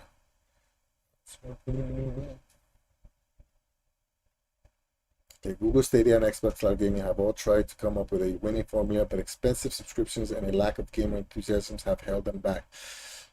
I guess they have a point. A lot of true gamers rather just have their hardware upgraded, local machines and everything. Stadia moving its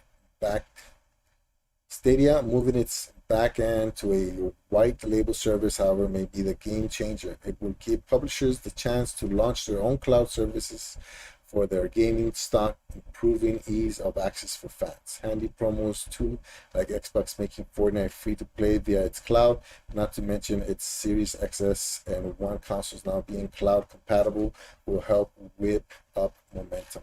True. More handheld devices. Okay, they're probably gonna have the Steam Deck in there somewhere. Yep, right there. I'm not super excited about these. I don't know why. I mean, a phone can do. What do you guys think? Do you think a $1,200 iPhone slash Samsung phone is less or more powerful than the Steam Deck? What do you guys think? You know what I mean? Oh, thanks, Squids. Appreciate it, man. Appreciate it. Yeah, Kai knows because she's balancing a lot of things. I think we all are. We all are. I'm not super excited about these Steam devices. Look, I have the Switch here. I literally haven't played it in like a couple weeks. You know what I mean? I want to. I don't know. It's just I don't get excited as much. Mouth haptics. What is that? Mouth haptics. One of the hallmarks of the metaverse is that gaming looks and feels as real as possible. Mouth haptics is one product of this.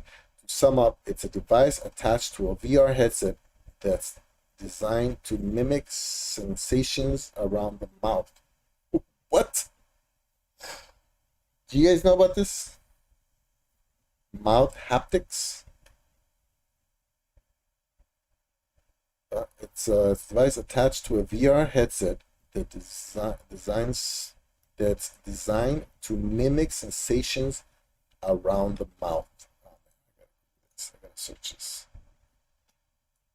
Mouth haptics. Like braces or something? Is it gonna look like braces? What? What is this? I've never seen this before.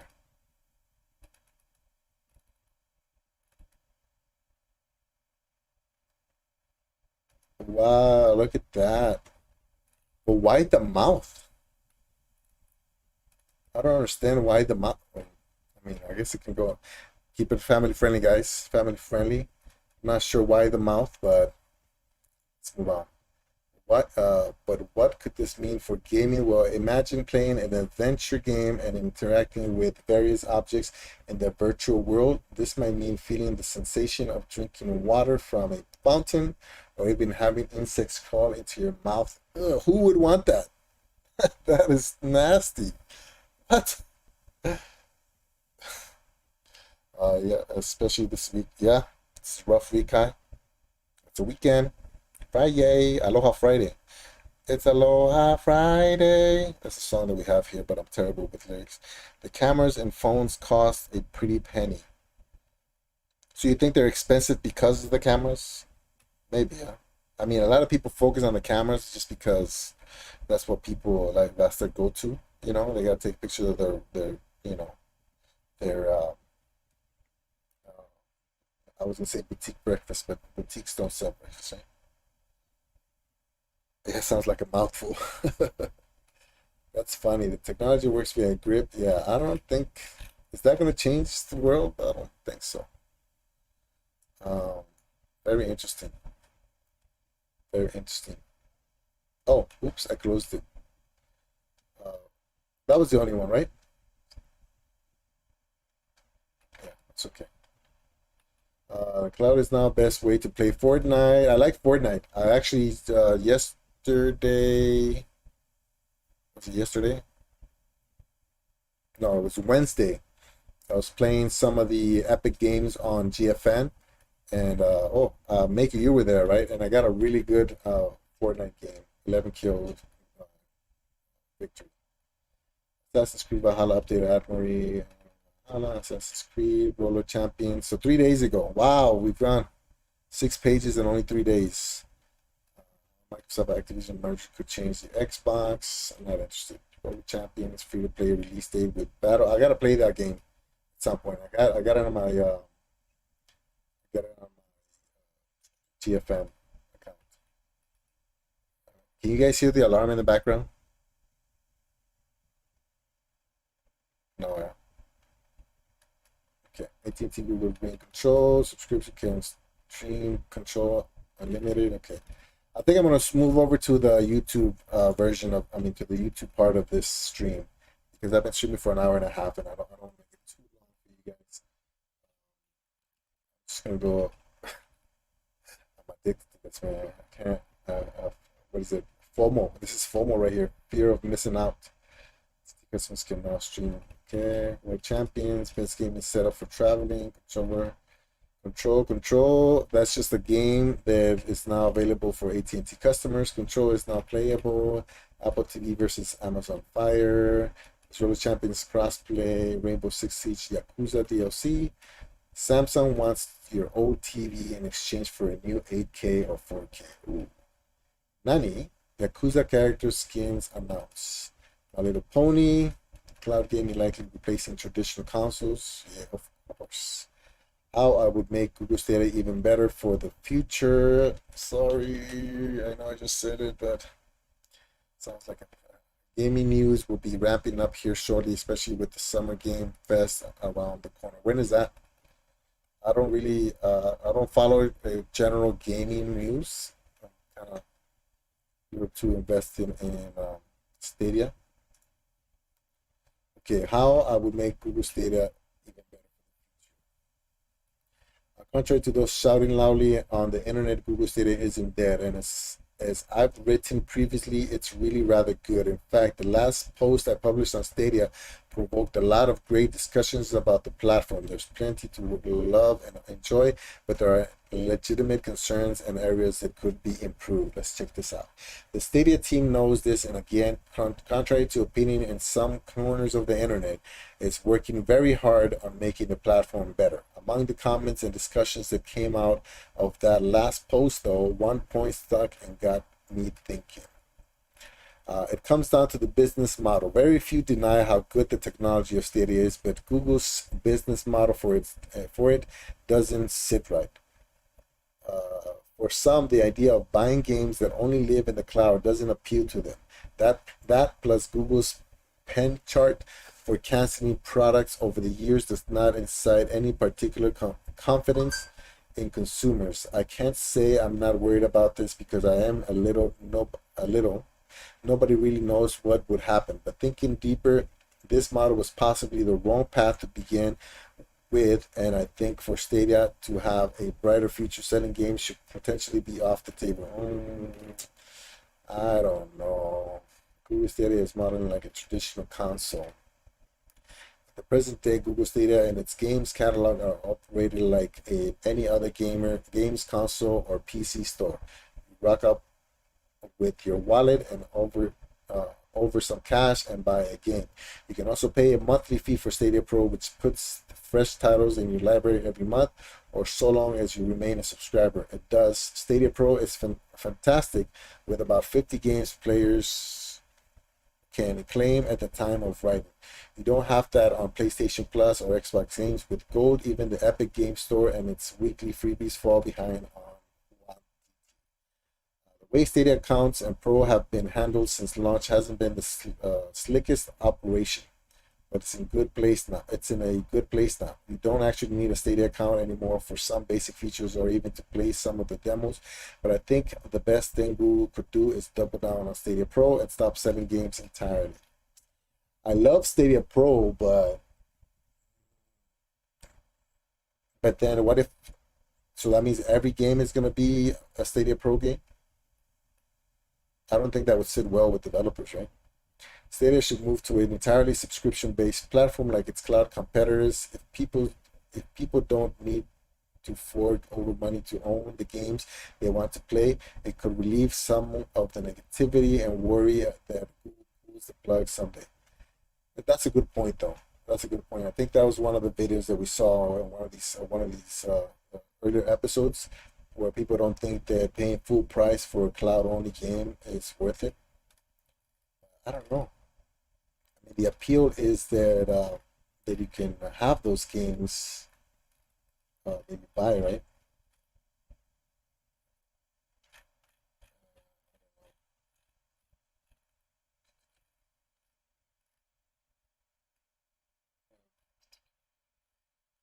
When you look at the perspective business models, you could make an argument Stadia model is the worst. That's because the current main competitor from Amazon, Microsoft, and Nvidia all operate on subscription models. Just like you subscribe to Netflix and binge on your favorite shows, you can subscribe to their services and binge on your favorite games. It's a good argument, but I think the assumption is that is it going to stay the same price? Is everybody going to, are people going to complain that, that they don't have like a certain amount of freedom? I don't know. It's a good argument, but I don't really have a rebuttal for it. It's just that I think a lot of people enjoy being able to buy the games. So the biggest thing is, I guess my rebuttal for that is, what if somebody doesn't want to pay a monthly fee and they just want to go into Stadia and play the free games? Or just buy one of their favorite game and then just play that one. You see what I'm saying? So I think Stadia, for that reason, appeals to casual gamers more, because they don't have to have a monthly payment coming out of their credit card. You know what I'm saying? So that's my rebuttal. That's where I kind of disagree on having all subscription, a full or only subscription, thing. I don't know about that. Even cash is being less and less physical. Yeah, I know, right? I can pay with my phone now, which is crazy. I can go to an ATM, to a vending machine and pay for a soda with my phone. Contrary to popular opinion, a lot of devs get paid a pretty penny to be on subscription services. Yeah, but I wonder what that does to people, to games that prefer not to be in subscription services, right? Do they make more or less money by selling versus subscription profits? Yeah, it's super late for you guys, right? Chamata. Ay, Jasquitsa. Chamata. You can make a good argument on both sides, but I think you're going to be looking at different demographic when you're talking about subscription only, or the ability to buy the one game that you want or the two games that you want. NVIDIA GeForce Now is a little different in so much as you can only play games through it that you purchased on other stores, including Steam, Epic, and Ubisoft. In this case, there's as close to no risk as any subscription service because you're basically just renting a powerful PC in the cloud to get your own stuff. Microsoft has a subscription for the cloud with Game Pass, and Amazon operates a subscription model with Luna. Yeah, I don't really have any issues with it with GeForce. The only one being that my Steam library is very limited, and I don't know if it's worth buying the game and then paying to play that game. That's the only issue that I have. Luna is particularly interesting as the pricing is split down more like a television package than anything else. When signed up, you can choose different channels to subscribe to alongside a free rotation of Amazon Prime subscribers. I don't know. I guess if I was more like a Kai and I finished my games within a couple of weeks, then Amazon Prime channel makes sense. But I just go in there, play it once, and I don't touch it again. So if you only want kids games, for example, you can subscribe to the family channel. Microsoft bundles its cloud gaming offerings into Game Pass Ultimate at the moment, though that is starting to loosen up with the arrival of Fortnite for all to play. It isn't every game in Game Pass, but there's a large catalog, and of course, you don't have to buy any games to play them through the cloud. Each of these leans into the subscription model, whereas on Stadia, it just feels like a bonus, a necessary bonus. Google should consider moving Stadia to subscription. Yeah, I'm gonna leave it right there because I think I'm pretty sure I know where it's going. It's a good argument, but the flip side of that argument is that some people don't want to pay a monthly price and they just want to buy a game. Oh, look at that! We made it to the last page. Okay, and then we saw this last show, so we're good. Okay, so now to finish off the stream, we got 20 minutes. Let's check out some of the. Maker, you're not on YouTube at all, right? You only stream on Twitch. Hold on, I gotta go turn off the alarm. It keeps going off, and I'm on the other room. So give me 2 seconds.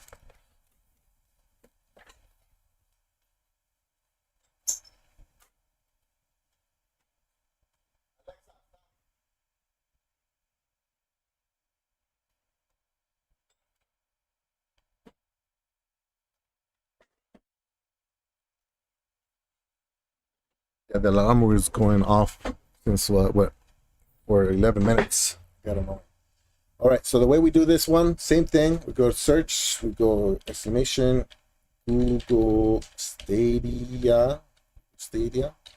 What's interesting is that even though I'm just looking for Google Stadia videos or news, we get Xbox news, we get PlayStation news, we get GFN news, we get Luna news. Isn't that interesting? I think it's interesting. So we go for this week. There's my new premiere. So that was the first premiere I ever did. We got 20 views already, which is more than what I normally get. So Kai, if you have no idea what Google Stadia is, I just released a video that explains everything. It's 34 minutes. Oh, 34 minutes. I thought it was 30. Oh, that's why, because of the 5 extra minutes from the, okay. By selling outside of subscription services, devs take a risk on whether or not their games are successful. By selling outside a subscription service, devs take a risk on whether or not their games are successful. That's why subs are so helpful for indie devs, because it can be guaranteed revenue and less risk for the dev. Not on YouTube. Oh, okay. So the question is, if I'm a developer and I go, and we kind of have some numbers for this because of the wine I'm making simulator. If I'm a developer and let's say I only go with one store, I go with Xbox, right? Because you can actually buy games on Xbox, right? You get a discount if you're a subscriber.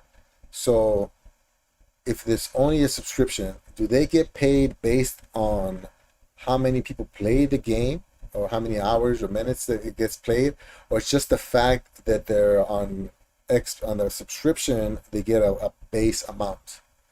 And if true, then what would happen if they're not in the subscription and they only sell the games? Because this is both have a risk, right? So if you're only in the subscription and you have a super successful game, but you're only getting paid for being in the subscription, not by how many people play it, then you get a flat fee. It's like being a contract worker, a contract or salary worker, right? It doesn't matter how much work you do, you get the same amount regardless, right? That's good if it's not the best, if it's not the most popular game, but it's bad if it's a really popular game, right? So most likely they probably have some kind of a scale. Right? That's what makes more sense. But what if you go on the store only, right? If it's a popular game, you're gonna sell a bunch of copies, most likely, near retail price. So how much money are you gonna bring in, and what's the profit on that? So the good thing is, if it's a popular game, you sell a bunch of copies, theoretically you should have more of a profit, return on investment, right? But if it's not the best, the most popular game, then maybe you don't sell any at all, and then you don't get any flat fee or nothing. You just all depending on. So I mean, I could, an argument can be made on both. You know what I mean? So that's why, to me, but just looking at the winemaking simulator developers, they have almost like the best of both worlds. You know what I mean? Not everybody's going to be on Stadia Pro, so if they want to play that game, they have to buy it. But for those that have Stadia Pro, they play it for free. They don't have to pay. They don't have to pay money to play it. But the more popular the game is, the more money they get.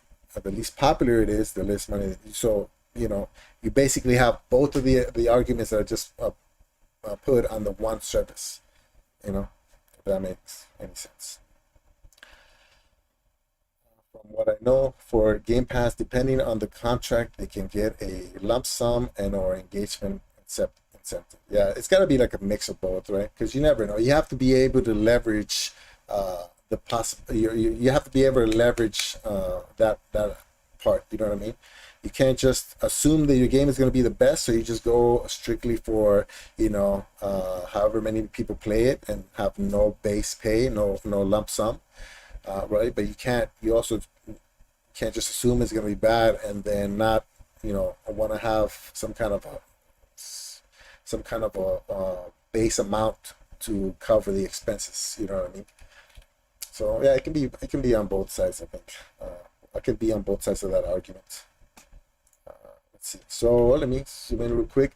So yeah, it's funny because I'm on incognito mode, and the first video that pops up is that one that I just premiered. That's pretty cool. So this Stadia maybe you should check out the games on Stadia. That's funny. I saw this one already. Those Who Remain. That's a trailer. I saw a little bit of this stream earlier today with the Rock. I saw him on the Nerf report, and that guy's impressive. I don't know, the way he speaks, I'm jealous. I wish I had those communication skills. That's the whole reason why I started this YouTube channel. If you go back to the very, very first vlog that I made or video that I made, not all the military stuff that I uploaded or the little silly stuff that I uploaded before that. So if you go back to like August 2017, I explained that I was working. I was like this, and so I made this channel because I kind of wanted to so that was me in 2017. I've developed since then. I still have a lot to work on, but I see the difference. It's all worked out between the platform and the publisher. Yeah, there's gotta be. I mean, if it's a huge AAA developer, obviously they're gonna get more money. They're gonna have percentages. Same as actors, right? Some actors just get a salary. You're gonna get $1 million to be to play this part. That's it. That's all you get. But like, look at Scarlett Johansson, where she's expecting the movie to release in theaters. It doesn't release in theaters. It goes to Disney Plus, so she doesn't know what the numbers are, and so therefore she sues because of not knowing if she was losing money, or she assumed she was going to lose money by going on Disney Plus and theaters. Yeah, it does. It does. If you're like somebody who's kind of shy, not very introvert, shy, you can start out streaming just voice, no face cam, and then once you get comfortable with your speech patterns and your voice, then you can do a face cam, and you can always take the face cam out. So Overcooked all you can eat multiplayer on Stadia, that was 4 days ago. We got Google Stadia gameplay by who? That's the name of the game. I mean, that's the name of the channel. I kind of want to see if this guy is in a different country. 8 subscribers. Stadia. You think there's commentary on this one?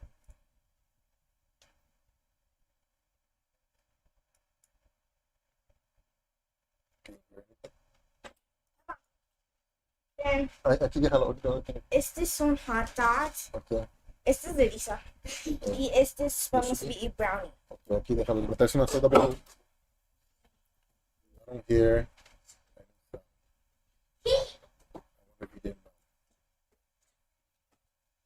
Obtendo utilizaco. Oh, is this Portuguese? This is Portuguese. Is it in Brazil already? GeForce Now. How come there was no audio? You guys didn't hear anything, right? There it is. Cancelar. Buscando partida. Combinado. Dar dinero. Wait, no. I can't tell. I can't tell if it's Portuguese or French.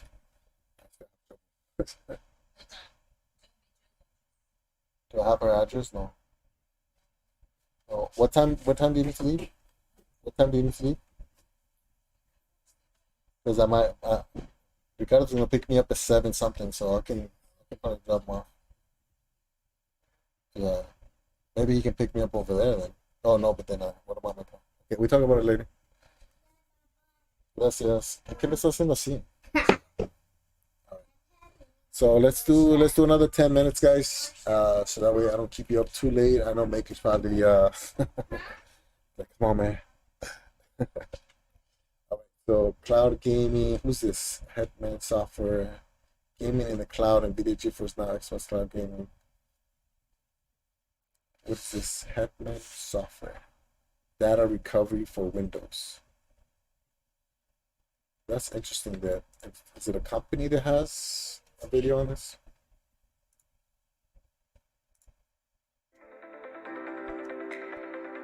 Oh, what is this? Oh, that's right.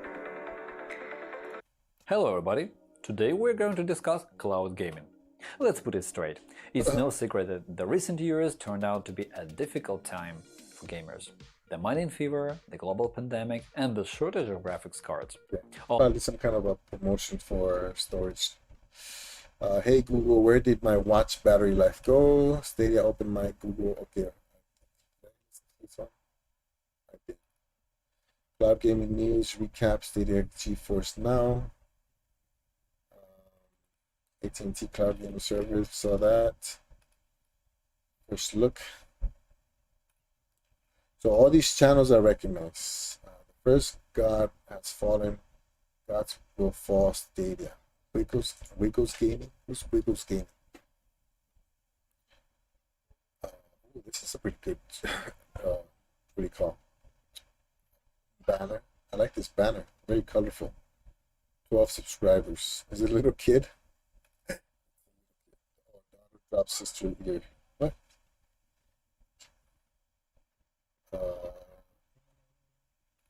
Okay, it's just like a regular Roblox. Okay. Not a Stadia channel.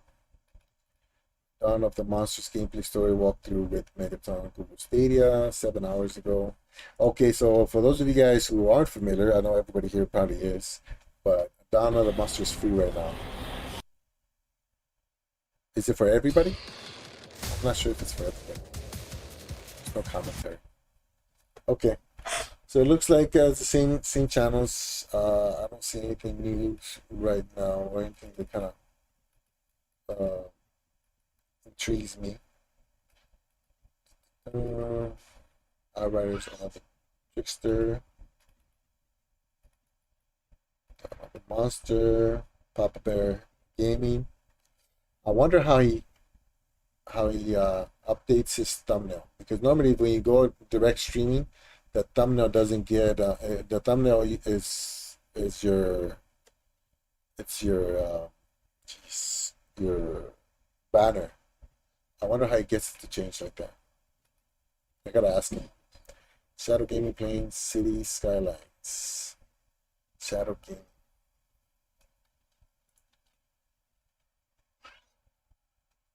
2 subscribers.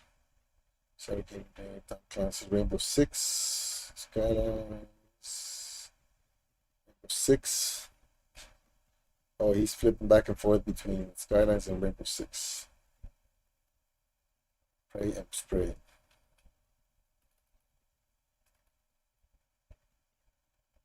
Shadow Gaming. Does he talk? There's a commentary.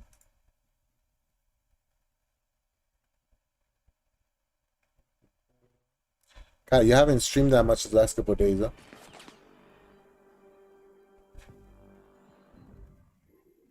Oh, that was a fast reaction right there. BuyMeCoffee.com.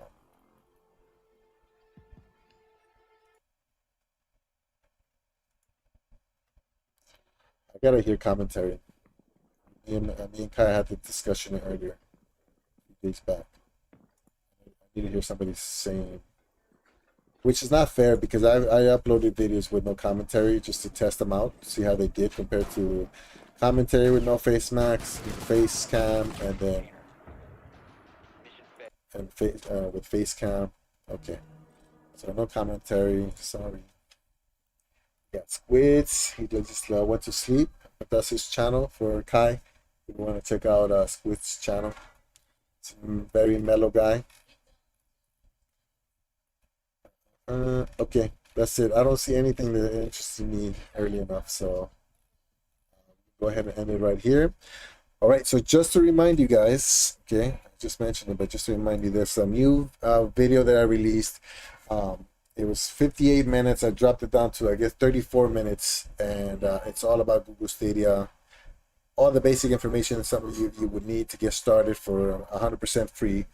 And so if you have a chance, I tweeted it. If you have a chance, can you retweet it? Or if you go check it out, if you watch it, go ahead and share it. Make sure you hit that like button. For some reason, I feel like there aren't enough videos explaining the essentials for Stadia. That's why I decided to make one. And if it goes even a little bit viral, even if we can get 10, 20, 30,000 views, which right now my top video from 4 years ago has 33,000 views. If we can get it somewhere near that, I think it would help the Stadia community. It would help with a lot of the misinformation, or at least for those that aren't sure about Stadia's future, they can just maybe they can just become satisfied with the fact that just pay the $10 a month if they want to enjoy the game, so they don't have to buy any games, or just play the 7 free games and until you get tired of it. And so I think that would help out a lot. But that's it for this stream. Thanks everybody, I appreciate it. This is the most people that I had on stream for this long since my Animal Crossing days. So I'm excited that Stadia is bringing a lot of you guys out here. And yeah, hopefully I can make more videos like that. They can help the community grow a little bit more. That's it. Thank you everybody, and I'll see you next time. Bye. It worked this time. Check out that video so you know what I'm talking about. Bye everybody.